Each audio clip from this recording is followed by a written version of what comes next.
Hi friends, అందరూ ఎలా ఉన్నారు? బాగున్నారా? ఈ వర్షాకాలంలో సీజన్లో దొరికే సేరుమేను అనేది అండి. ఇదిగోండి వాటర్ చూసారా? ఇక్కడ కాలువలో ఎర్రనీరు వస్తుంది కదా, ఇలా ఎర్రనీరు వచ్చినప్పుడే సేరుమేను అనేది మనకు దొరుకుతుందండి. గోదావరి టైంలోనే ఎక్కువ సేరుమేను మాకు దొరుకుతుంది. ఇదిగోండి సేరుమేను కూర అనేది వండాను. అదేవిధంగా పులస కూడా దొరుకుతుందండి. మళ్ళీ సీజన్ అయిపోతే దొరకదండి. ఇదిగోండి సేరుమేను అనేది ఎర్రనీరు కాలువలోనే దొరుకుతుందండి.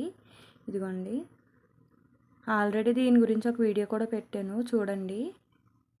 ఇది హెల్త్ బెనిఫిట్స్ కూడా బాగుంటాయండి. చేప కదండి, చిన్న చేపలు కదా, పిల్లలకు కూడా చాలా మంచిది. వండే ప్రాసెస్ కూడా చాలా ఈజీ అండి. అదే ప్రాసెస్లో వండాలని ఏం లేదు, మనకి ఎలా నచ్చితే అలా వండొచ్చు. మామిడికాయ వేసి వండొచ్చు, చింతకాయ వేసి వండొచ్చు, చికెన్ కూరలో మసాలా పెట్టి వండొచ్చు. కాకపోతే ఏంటంటే వాటరింగ్ అనేది ఎక్కువ చేయకూడదండి దీనికి.